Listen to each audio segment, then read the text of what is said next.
Things just happen. Roll us in, Zune. Can the people... There it is. What's going on, everybody? Welcome to Super Late at 368. Today with me, as always, is my co-host, the venerable writer, rocker of the quarantine stash, the foremost expert on woolly Pokemon, Bijan. Wooloo. BC corrected me. Bijan Steven. How you doing, Bijan? I'm doing well, Gabe. Hello. I'm glad to be back here with you, chat, and also with you, Gabe. Oh, wow. Thank you. Yeah. No, you too. I'm really excited. Today's going to be fun. I feel like we got some stuff on our plate. What's on the slate? Show me the slate. Show me the slate. Today's run of show, right? We're going to start with Travis Scott having his Fortnite tour. There was some Facebook gaming stuff, LOL, because Facebook gaming is a thing and we still laugh. And some things involving Disguised Toast that just recently came out that Bijan brought us attention to. Then we have an interview guest spot with somebody you may know him. His name is Slasher. Yeah. You might know him. You might know him, you know. And then in the end, you know, there's some other things that came up throughout the week that maybe me and Bijan will catch up if we have time. So they're in the stuff category. Bijan has the know on all those things. But yeah, man, let's. How your week been, Bijan? Everything been good? You know, it's been a week. It's weird because I keep losing track of the days. I don't know if this has been happening to you, but I found like a lot of value in novelty Twitter accounts that are always just like novelty Twitter account. It's like, hey, Thursday, what a concept, you know? Like, and it's like the fucking Russian doll screenshot. There's an account that tweets that every Thursday, so I know what day it is. And yeah, so I've been having a week. It like every week feels the same. How's your week? How's you been? It's been great. I mean, you know, just doing a million push-ups and pull-ups. I don't know what else to do with myself. Been playing a lot of Valorant. I'm sure we'll get into that with Rod later. I mean, you still have yet to play Valorant, so I'm just waiting for you to get on that at some point. Hey, look, what if I said I wanted to hear from the foremost expert on Valorant now before I got into it? Yeah, what if I said that? I mean, Rod does have over 10,000 hours of CSGO, so he is an FPS fucking stan. So he's definitely got you. But let's kick it off, right? Travis Scott doesn't play Fortnite. Travis Scott had a tour in Fortnite. Has a tour in Fortnite. It's still happening. Travis Scott is playing currently in virtual reality. But yeah, it's cool, I think. I mean, it's the second of its kind. Marshmello did this last year. Biggest event in Fortnite, I think, before the Black Hole. I don't know. The Black Hole might have been bigger. I don't know. I mean, it's a huge moment because Travis Scott, if you fast forward about 2 years, right? It's been like 2 years now, which is crazy. He played with Ninja and Drake. Yeah. With that broke the internet. 600,000 people were watching on Ninja's channel. So Travis Scott getting his own version. Sorry, excuse me. I just had a lot of Chipotle. Also, shout out to Chipotle not sponsoring. Hey, but they could sponsor Chipotle. They can sponsor, Chipotle tweets. Get at us. So Travis Scott being probably one of the top three, if not the most relevant hip hop artists today in the modern era. I mean, Astro World, which is the Astro World tour, the festival, which he does in Houston. This is what essentially is happening in Fortnite. He's bringing that experience to the people in Fortnite, which is huge because if people, I mean, the big thing with Travis Scott was wishing you were here. That was a big line for him. Maybe I'm messing that up. So people can now get that similar experience, like what you said with them having a whole bunch of heads all over the map. And there's a stage, there's like a concert area, there's a glider, it's a roller coaster. There's a skin. You get a skin. I'm gonna say that's a little weird to me. Like you can be Travis Scott. And the weirdest thing to me is like the skins that you can be, it was like before it was what's his name? Finn from Star Wars, Rey. Kylo Ren. So you can be two black dudes. Like it seems like, I don't know. I feel like we're over indexing on black skins, but we'll figure it out. I don't know. I mean, my only issue with the skin was the fit of his pants, because I know Travis Scott wears giant pants. Those pants were mad fitted. I was like, Travis Scott don't dress like this, but it was very reminiscent of his rodeo days. I did like the Cactus Jack back bling thing. It's like a little cactus. Yeah, it's like it's cool branding. Like I think it's really cool. When he's in the astronaut suit, that's pretty great. Who do you think would get one next though? Like after this? Oh, that's a really hard thing. I feel like probably like somebody like Offset. I feel like somebody who's like who is into gaming, but is like maybe T-Pain. Like fuck it, I don't know. Like somebody who's like into gaming, is a gamer, but isn't like it is, I guess, touring right now and making music, but isn't maybe like what we'd first think. Because like Drake's not gonna get a Fortnite skin, right? I mean, it's possible. There's Jordans in Fortnite. I mean, anything can happen. I mean, I think the obvious one to go with, because he does have an album coming out soon, is either Drake, but also what I would think would make the most sense is Kanye making a Fortnite appearance, because of this. Travis Scott's Astrofest and most people's tours, like the way they're designed, when Kanye did the Glow in the Dark tour, it was an amazing tour. It's one of the best tours that ever happened. Super stage, everything. All of Kanye's tours have been very interactive. So, and have these huge themes. So it would make sense from that perspective to have someone like that have a tour in the game, just because he gets animated with his stage presence and everything. Right. Well, I mean, Kanye's skin would be funny as hell. You have to think that like Fortnite is fielding a lot more of these inquiries from big artists, because it's like you can't go outside. You can't have people, like a lot of people in a shared space together. Yeah. And like, I mean, Fortnite is like one of the biggest like online spaces in the world. Like it is like, you know, it's like Minecraft. It's huge. It's like, it's massive. And also there are Minecraft concerts happening now. Like there's Block by Block West, which is coming up. Block West. Yeah. Isn't that sick? That's such a good name. But also like, you know, like a fucking American football played Minecraft like last week. Isn't that insane? Yes. I don't know. I was into it. I mean, hey, Fortnite's got to try to stay relevant as much as they possibly can. They're losing inch by inch every day. I see on Twitter people just saying that, I'm done with Fortnite. I want to play. Like all the pros and the people who have like followers. Of course, the casual fans who play Fortnite, they're still going to play it. And it's also another news in Fortnite. Google Play Store finally got its own Fortnite mobile client. And I know that seems weird as hell because Fortnite mobile's been out for like 2 years now too. And Epic had some things to say about it. They said specifically they were kind of weirded out by the fact that Google was taking a 30% cut of all the transactions that are happening in Fortnite mobile on the Google Play Store, which was, you know, for them, they only think, I think they only take a 15% cut on the Epic Store or something. They were trying to like frame like how they take percentages out of things on their store. Right.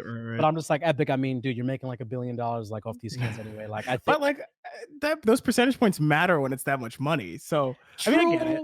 I get it. But look, all I have to say is like this is much better than the Avengers collab, which was fine. The Thanos freaking game type was amazing. It was dude. fun. That was fun. It was like fun. Being able to get the gauntlet and come down to Thanos and just smack people all day. That was the funnest thing I've ever done. But like I just thought I was just like, oh, it's crave. It's like, this is like, I feel like I'm playing an ad. It's look, it's not pure like Valorant. Oh, you know, it's not that. Yeah, pure.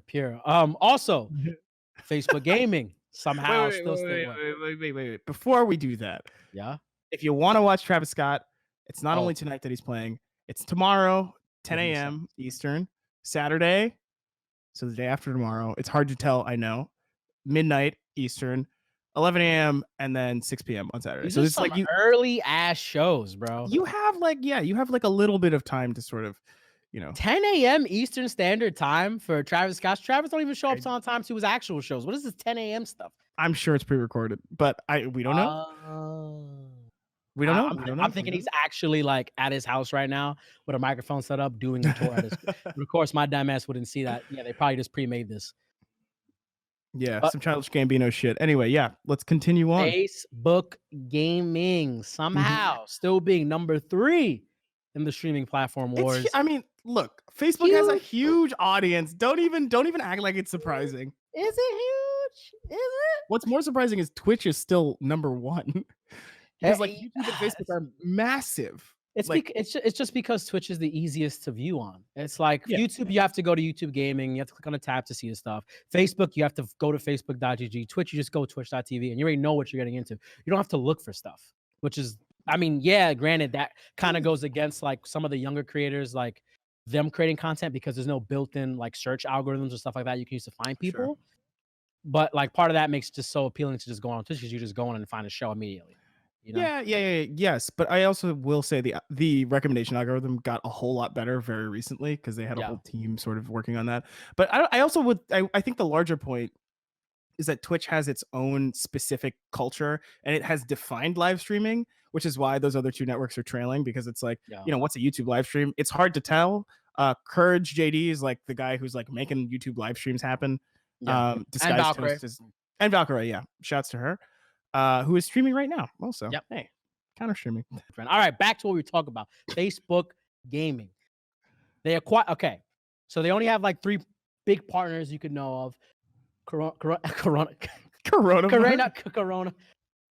Cough, Disguised Toast, and Zero, who you may know as a Smash player. And in recent news, Disguised Toast, who's literally stolen the bag left, right, and center, has had another moment. he deposited that bag back into the bank he stole it from. It was incredible. He's back on Twitch. He's back on. He's figured out a loophole. I think the greatest thing about that is like his reasoning, which I think is actually really brilliant, is that like Facebook does not promote live like streams that aren't live gaming, which like I totally get. Like Facebook is like, okay, we want to be live streaming. We have Facebook Live, but we have Facebook Gaming, which is a specific thing. And they were just like, yeah, sure, go stream on Twitch. So he does just chatting streams and hinted that he'll be doing them more regularly, which is a great way to keep both of your fan bases happy. I'm into it as a move. I don't know. I think it's great. What do you think? I mean, I think my man just said, "Yo, Facebook, I'm not getting the same kind of numbers here. I want to stay with you, but I'm gonna need a little bit more leeway with my contract. Because Twitch would never give him that deal. Twitch He'd would be like, never. hell no, no, no. You have to stream exclusively out here. We want to hear about it. We want to see about it. So, I mean, it's great. I mean, hey, if you can find another way to activate your audience, like at the end of the day, I feel like we spoke about this on the last episode. If he doesn't stream on Twitch, it doesn't matter because if and when his contract expires at Facebook and he wants to come back, he'll get all his viewers back because it'll break the internet. People will be like, "Oh my god, this guy's toast is back. Oh my god, we gotta watch him now." I think he cracked like he cracked like 24,000 viewers, and like it was like top 10 streams while he was streaming. Big deal. Big deal. Easy to just sit there and chat up about like whatever's going on, how's working with Facebook. You can talk about anything on just chatting. It's just like, I mean, he did to be fair, he did say he would have taken that deal again if it had been offered to him now. So I feel like he's like doing his part to be an ambassador for Facebook, but also like knows where the money is and knows what's going on. He's a savvy dude. Yeah, I mean, the opportunities are available on Twitch. Biggest audience, like what is it, 4-6 million people watching right now. Like it was like the peak concurrent recently. It's like at this point in time, like no one expected, of course, COVID-19 to happen. Now it's like the opportunity for you to just like build your audience even further is just huge. Like Tim the Tap Man, I mean, he's got numbers I've never seen him ever get just because of what's going on with Valorant. Dude, it's amazing. Like 100,000 people. That is a huge thing. I mean, it's funny because YouTube. I feel like YouTube stats are a little different because I feel like you can get like that many people watching on YouTube more easily. But I don't know. Maybe it's an algorithm thing. I have no idea. Well, it's just because like on YouTube, it's easier to search content, right? You can create a title that people can type in anything and you'll pop up in the recommended. Then you can also do something in the metadata, like in your description and, put words and words and words. So you just rank higher in SEO. And then your thumbnail, which is the thing you have no control over on Twitch, which is very important for making your video stand out. You can see it with Valkyrie's recent Twitch stream. She's been doing these very specific thumbnails. That's how you stand out. So it's so easy for people to like find your stream versus a Twitch where it's just it's just a C at the end of the day, and whether you catch something is a different story. But damn, where was I gonna go with this thought? Bijan, I don't know, but I like it. I really liked it. I was all in, bro. No, but like I do brain pooped. Yeah, it's okay. It happens to all of us. Yeah, I mean, how was your week? I mean, like, tell me more about yourself. Like, what's I told you enough about myself. Okay, all right. So no, wait, anyway. hold on. Go to the slate. Go to the slate, bro. All right, we can talk about this right now because it is going on. Animal Crossing. Oh, Animal Crossing. Whoa! I thought we were gonna do some caffeine. Oh, that was the thing I was missing on the slate. Caffeine doesn't exist. Okay, so here's what he means. We talked about this before, which is why we have a run-up show. We're professionals here, please. But okay, so the first thing that you need to know: Facebook third in the live streaming wars in terms of hours watched. Second thing you need to know: there are a bunch of smaller things. There's Mixer. There is something like there's Caffeine, which is like a different live streaming service. It was Fox and Disney invested in it to the tune of like $100 million. It was 9 figures of investment. I've written about them before. They're a very, very interesting company. But their move, which I think is like very fascinating, sort of mirrors what Twitch and Mixer have been doing with big streamers. They've just been getting huge celebrities to do shows on their platform. Yeah. Which which seems sort of brilliant, right? Like on its face, it seems cool and smart, except for the fact that celebrities' audiences are not the kind of people who want to watch live streaming. And also live streaming is hard, which means that like doing these shows is also very difficult. And like, so COVID-19 happened, and I don't like the last news I saw about Caffeine before all of this was that fucking Drake had signed an exclusive deal with Caffeine. And I was like, I got that news, and I was like, yo, Drake is doing live streaming, and he's not going to Twitch. What? And then it turns out it was a deal to like bring the Ultimate Rap League, which is a rap battle league, venerable, great stuff.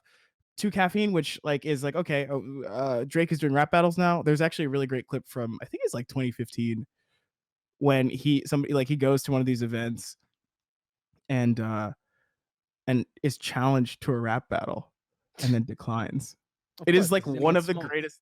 It's so, yeah, he knows, and it's great. But anyway, my point is like, Caffeine has gotten the biggest star in the world, the biggest rapper in the world right now. And just, like, it's like, I don't know. It's interesting because on the one hand, it's a sign that streaming is professionalizing. Like, people like Drake are interested in live streaming. On the other hand, it's like, okay. Is it interesting in live streaming, or is it interested in money?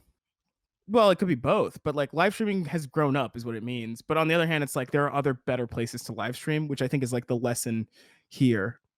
Because like, I don't know, like Facebook Gaming knows that they can't keep Disguised Toast even exclusively. Like they know that like he would not re-up his contract if he wasn't allowed, like if he weren't allowed to do things like stream on Twitch occasionally.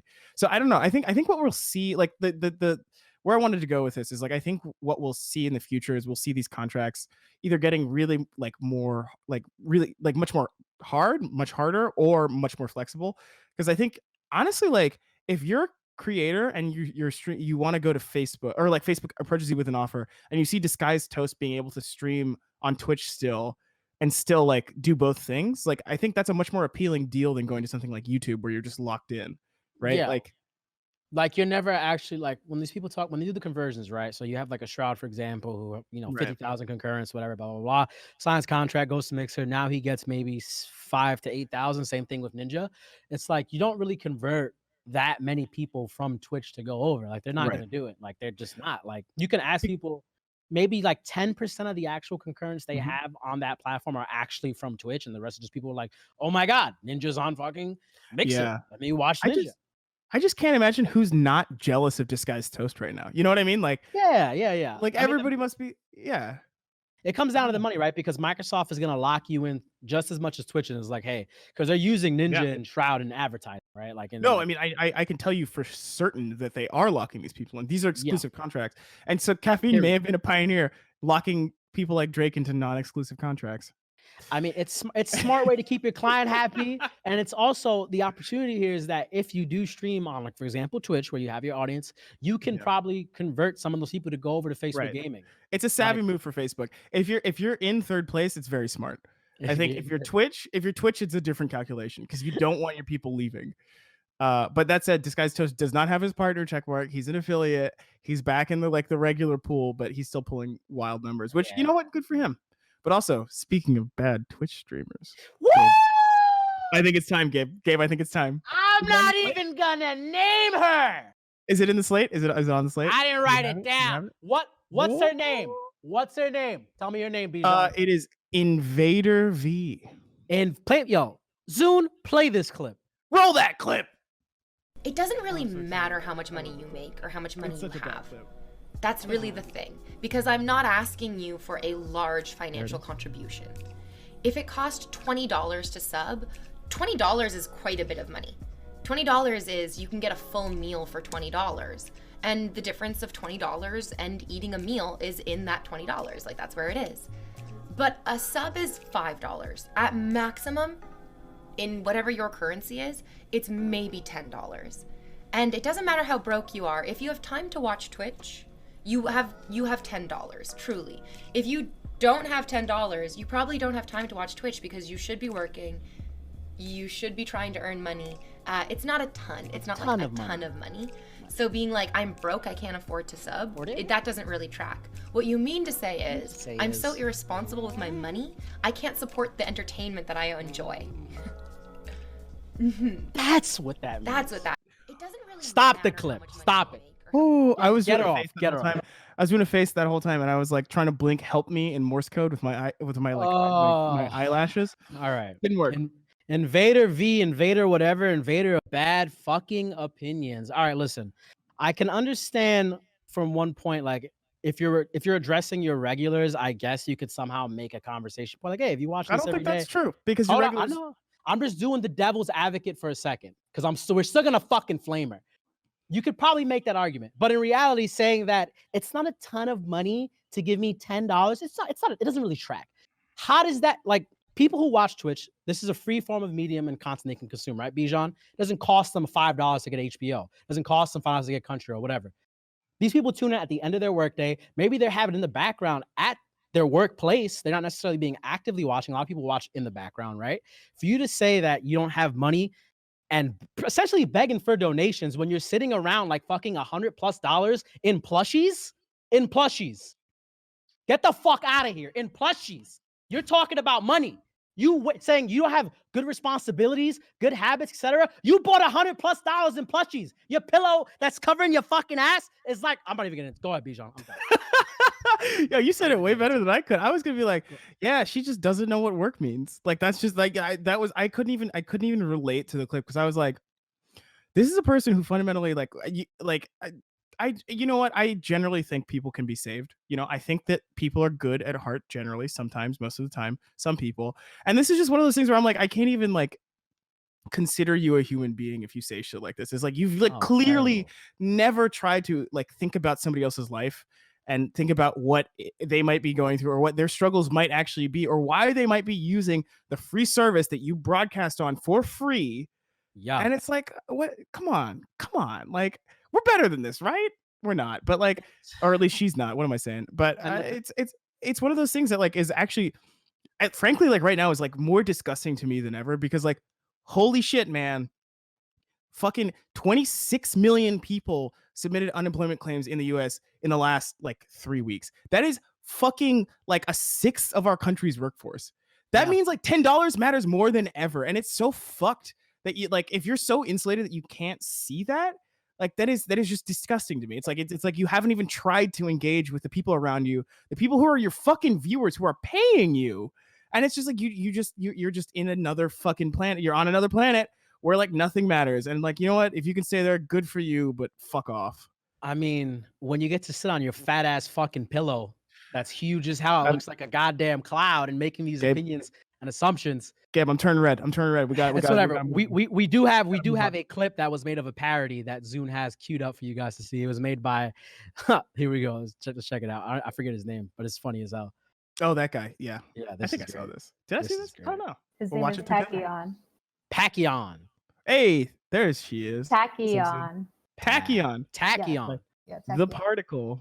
Play the clip, Zune. It doesn't matter how much money you make. I'm just asking you to give that money to me. Look, whatever money you would use for food, just sub to me with that money. That's all I'm asking. I'm not a bully, all right? It's not like a large amount. I'm just asking for your love, your support, and all your lunch money. No, I don't believe you if you say that you are on unemployment. But you're probably just a kid, and people are disappointed in you. I'm not trying to make you feel bad for having less money, but I might be implying you should feel bad. That was fire. Okay, that was fire. I mean, also him getting his entire plushie set up as well. But you know, just a commitment. Yeah, we stand Pokimane. Pokimane also made a video. We won't get into the video because we're gonna get raw eventually. Pokimane made a video really quickly where she also addressed it, saying, "I don't like this shit. Keep it off my platform." You can see her tweet, and just because she's just saying like people are struggling at the end of the day to make ends meet. Like 96% of the workforce is unemployed right now, or something like that. No, it's a sixth, a full 1/6. That is so many people. That is an insane number of people. Matter of fact, I'm thinking 96% because I think 96% of the New York workforce. That was my messed up part. But also, you know, one of their friends, I think his name was Destiny or something like that, commented saying that, oh no, you just sitting there on your moral high horse. Dude, nobody at the end of the day would say that who has a good moral compass in this climate. That just doesn't make any sense. I mean, even in the other, like even in a regular sort of climate. But the funny thing about Pokimane was like the other week, somebody asked her to like refund their donation.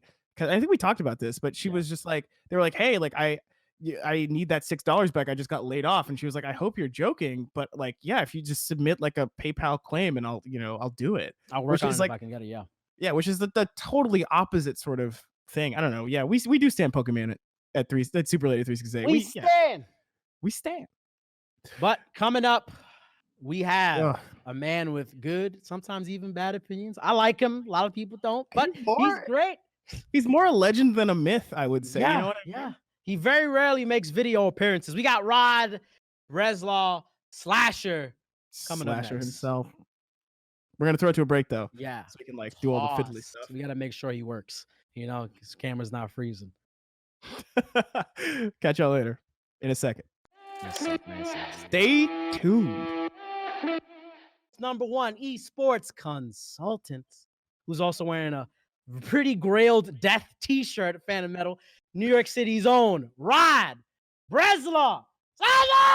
He's also known as Key Daddy. Hello, Key Daddy. Key Daddy. Okay, that intro was really pretty good, and I'm going to use this intro and clip it. And when I'm doing the Scuff podcast tonight, and Trainwrecks always does the worst intros ever. Like, I don't think I've ever had a show who's introed me worse than what he does. I'm gonna play this for him and let him know how a real host is supposed to introduce someone. Oh my Thank you, Gabe. You did me right. Compliment. God, that's what. First of all, that's what we can offer any of our guests is being done right. Nah, man, a compliment from Slasher is huge, bro. No, Gabe's right. I wasn't gonna do this, but before the show, you actually mentioned the death shirt, and I didn't know that you knew what even. So you like knowing that and knowing the shirt. Now you are eternally have my respect. I will give you props on giving me the intro. Probably if that didn't happen, I wouldn't be done. High class leak boy. Hello. How are you doing?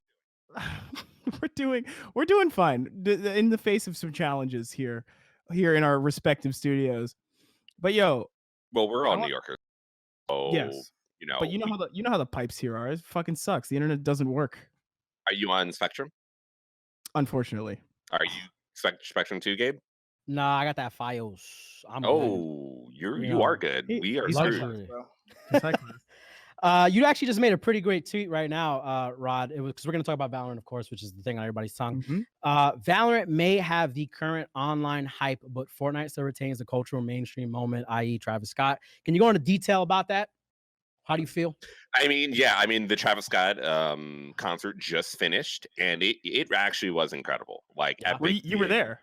I mean, I watched it on Twitch, and we're all there. We're all there in spirit, which actually makes it so cool. Epic did an incredible. They use the Skybox. They use this new engine, this new modified Fortnite engine that they've been updating to create like legitimately one of the best world live experiences ever, probably in a virtual realm. And it was just a Travis, and Travis Scott is awesome, but it was really just a Travis Scott concert. So they did fantastic.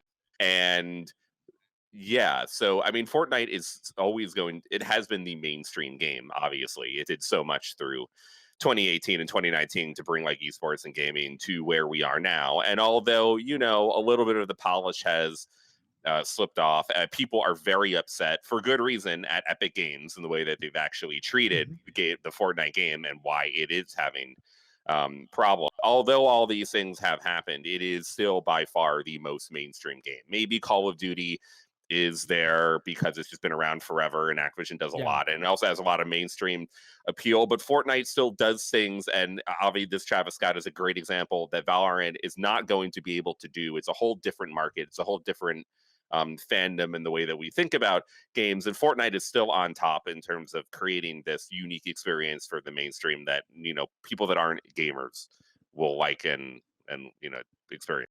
So there's two different games. Go ahead, Bijan. Fortnite is the Nintendo of esports, is what I'm getting from this. They've done a pretty good job of making it casual. It's still a shooting game, when it comes down to it, and that's what it is kind of very cool.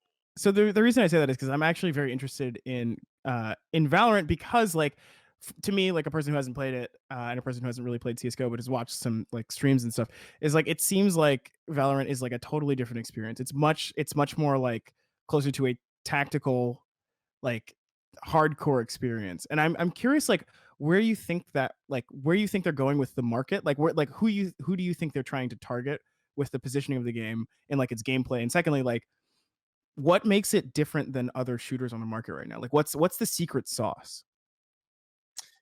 I mean, it's supposed to be I think in my mind for Riot, it is supposed to be kind of how what Fortnite did for like it is a third person shooter, but for what Fortnite did for like that genre of shooters, they want to do for tactical shooters. They want to, and Counter-Strike is already hugely popular, but they want to make Valorant as many people don't know this, but Crossfire is actually the most popular game in China and Korea for PC first person shooter. And then on top of it, as you mentioned, they have a huge mobile game franchise, and they actually have like hundreds of millions of people playing that game that no one really talks about. So Riot wants to, with Valorant,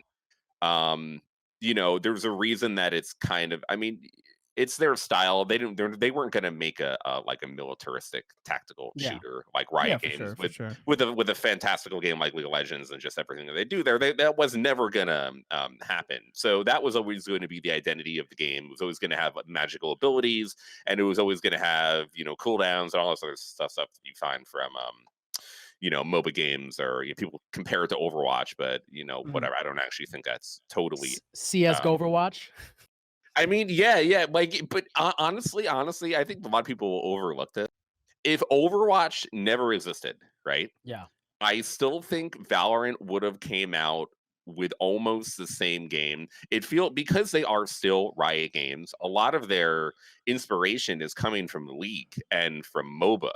They're taking stuff from Overwatch, and they've definitely seen everything that Blizzard has done with the hero shooter genre, and they've applied a lot of that. They definitely have applied a lot of the things that they've learned from the hero shooters and what Blizzard has done. But I still think the game would have ended up being kind of similar if Overwatch and hero shooters had never existed, because they would have pulled cooldown abilities and other stuff from MOBAs, which is what Overwatch did in the first place. Overwatch brought in League of Legends or Dota type of stuff into the game. So it's not like a far-fetched thing to think that Riot would have did that anyway, and Overwatch could have never existed, and this whole narrative of the Overwatch thing wouldn't be real, even if it wasn't there.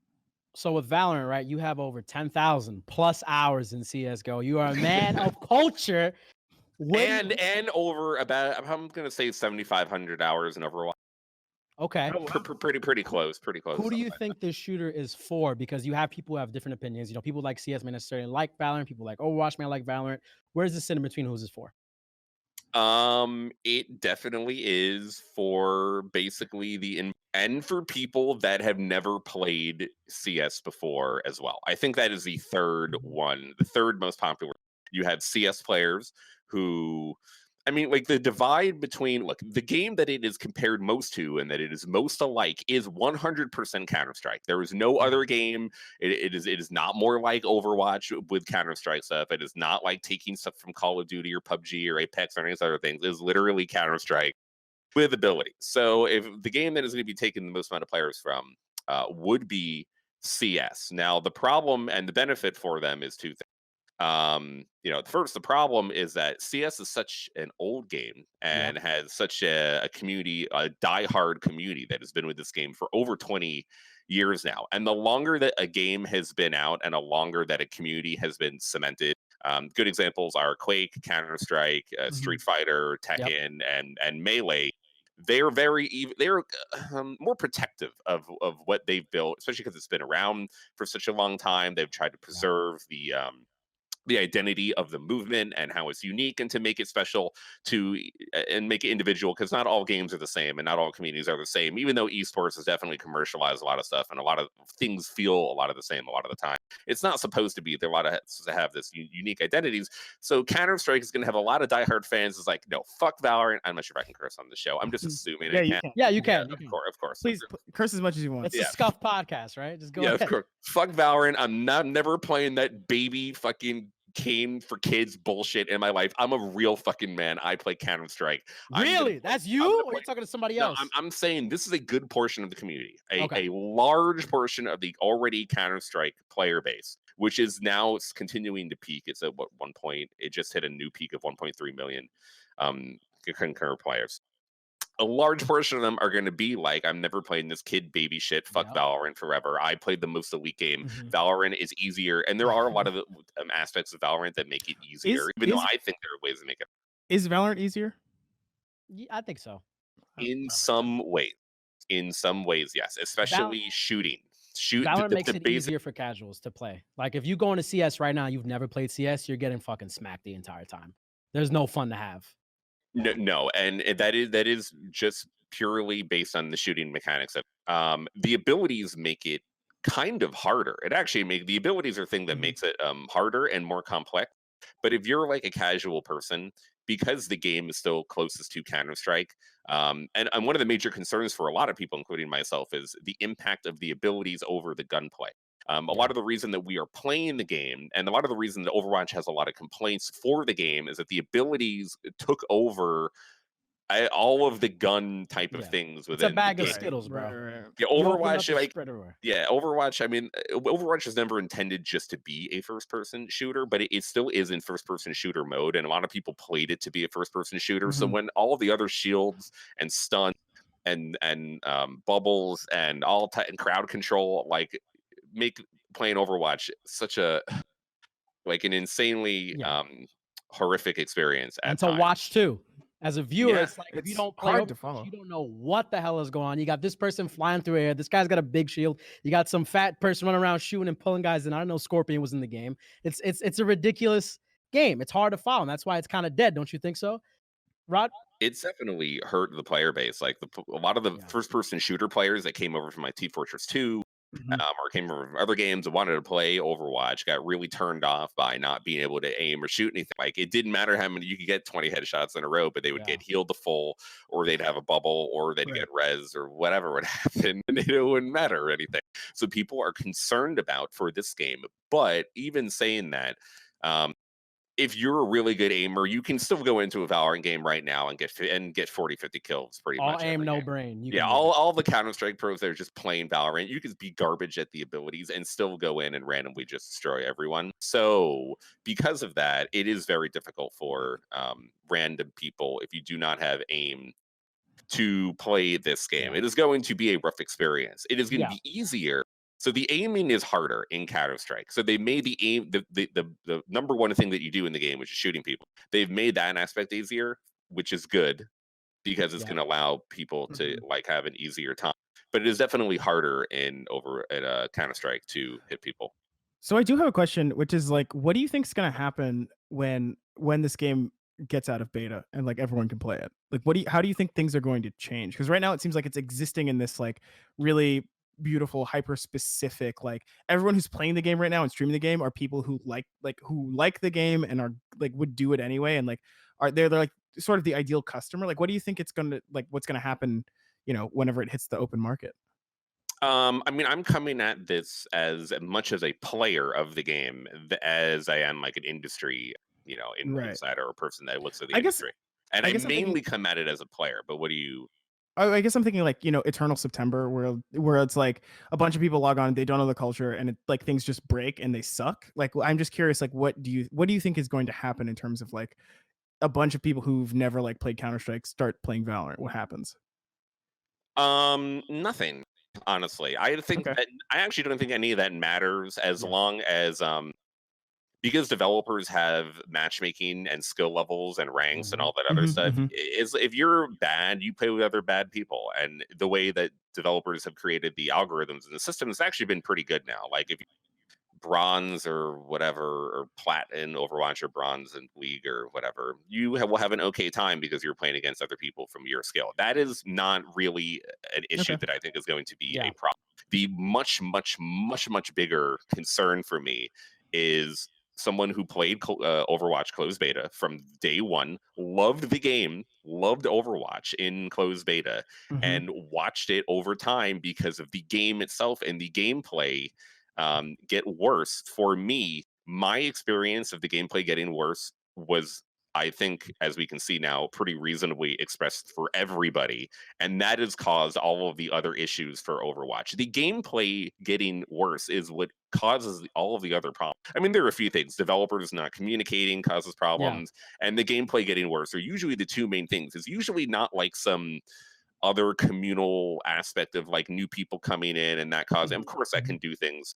you get stupid like stories about Fortnite addiction or whatever, which isn't real, which isn't real. Yeah, for sure. Stupid. So you'll probably get some of that shit, but the main concern is that Valorant turns into what happened to Overwatch, and is that as Overwatch got released into open beta and then launched in the full game, people got really good at figuring out one, the meta, and figuring out two, how to perfectly use all of the abilities and cooldowns with all of the other heroes and champions to make things as hard as possible for the other team on the game. And if you have pro players that are exploiting and pushing to the max what you can find in terms of the meta and everything, they're definitely going to be using the abilities the most to maximize potential. Yeah, people are going to be practicing your aim, people will be practicing headshots and all that other stuff. People did that in Overwatch too, but overwhelmingly we saw all of the other things, including the abilities and cooldowns and all that other stuff, affect the gameplay, and then affect the gameplay so much that caused toxicity, like in a much larger way throughout the community. So if in Valorant people start figuring out crazy combos with all of the smokes. And there's already like tons of shit. I mean, you can see that Breach's flash is kind of really stupid overpowered. Sage is still in Sage. Imagine what would you think. I'm a Sage main, like, so like I've been playing Breach, Sage and Sova. Yeah, you're a smart person, but Sage is fucking probably the most OP character in the entire game. 100%. You give a character a heal and a tactical shooter and a res and all this shit. And a wall that doesn't go away for forever. And what did you think was going to happen? Now, in Riot's defense, I understand they're just trying to test stuff, but in Blizzard's defense too, we told them really early on. Like, I remember in closed beta, because I ran the professional Discord, and I had Blizzard people and pros in this Discord.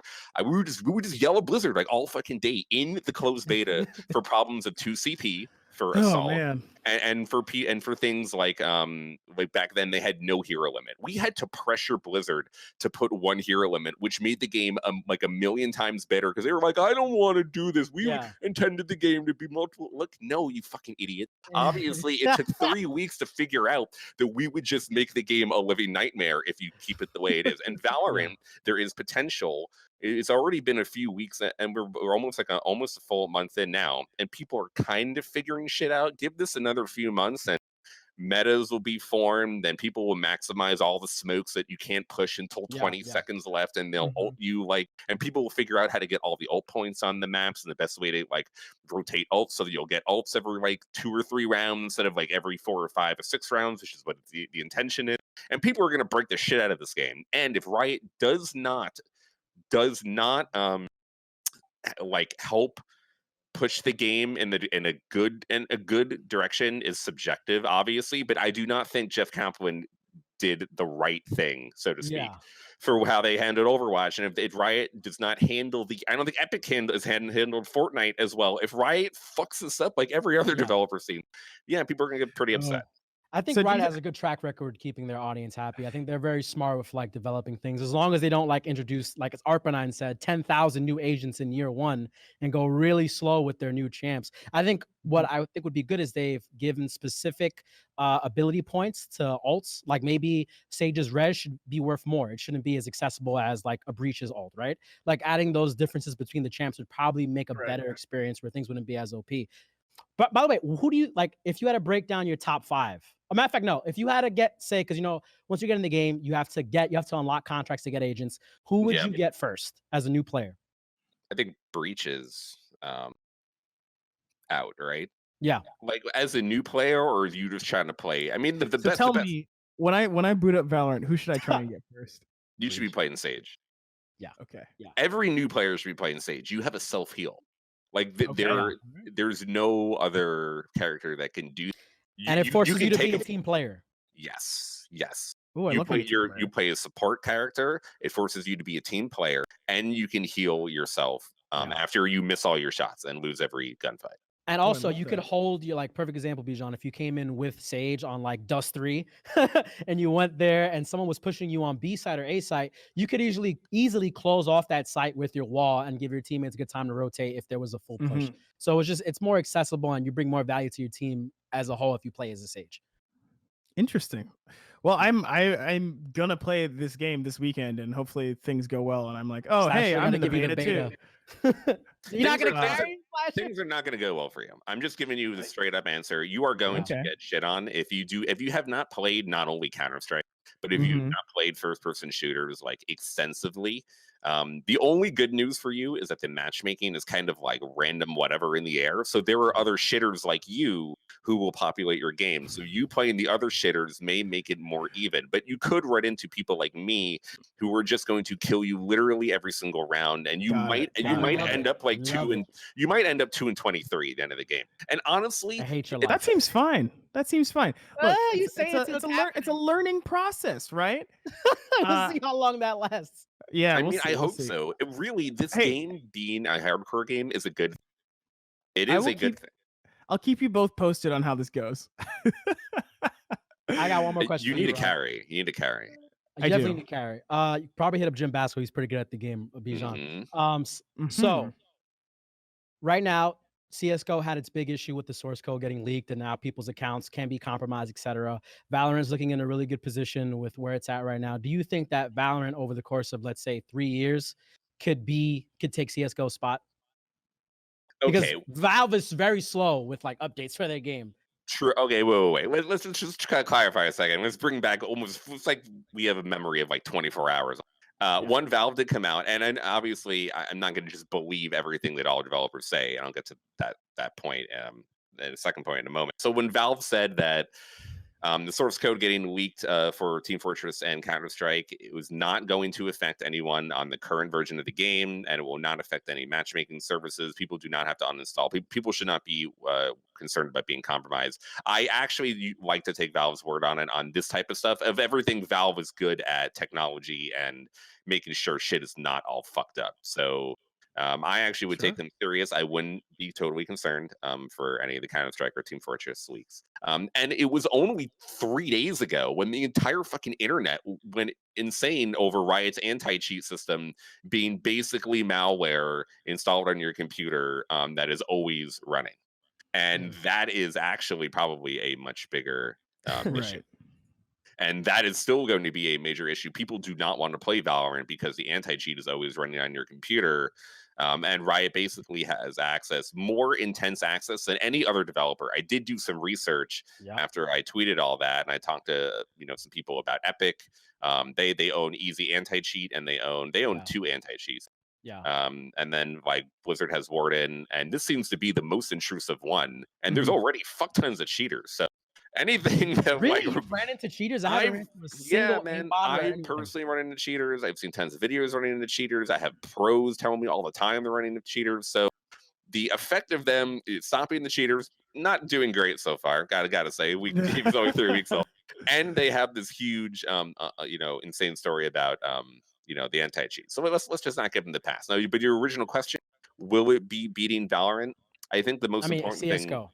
CSGO, sorry, is that if it takes off in Asia, and it being huge in China and huge in Korea, and then it taking off in Southeast Asia and South America, especially Brazil, is paramount to this game be the most successful game more than Counter-Strike over anything else. It's probably going to go toe-to-toe with Counter-Strike in NA, and it'll probably lose out to CS in EU, and it'll superly lose out to CS in Russia and CIS. But its way in to be the #1 game is Korea and China specifically, and to beat out Crossfire. Crossfire is a major competition.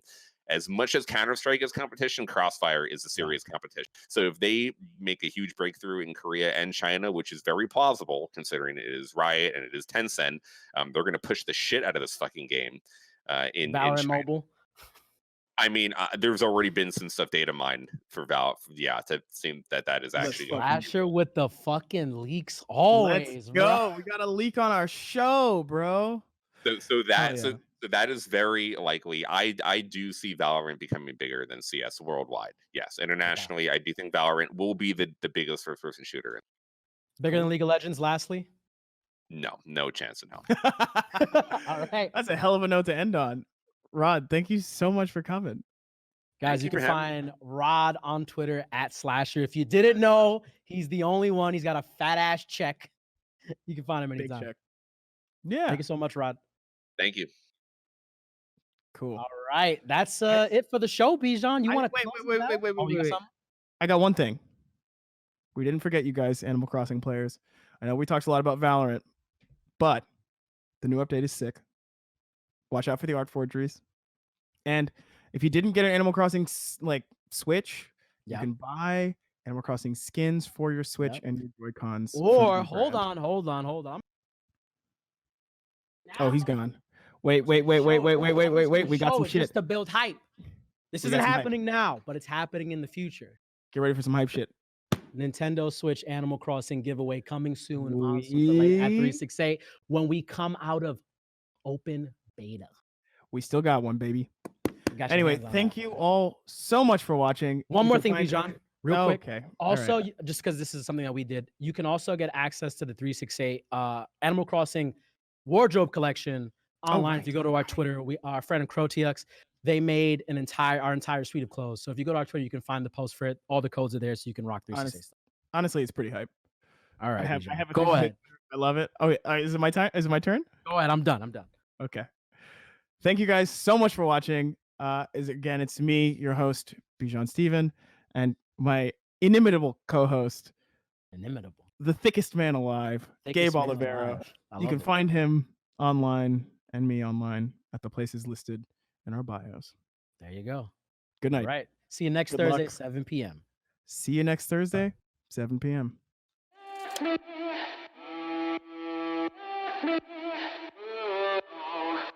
you.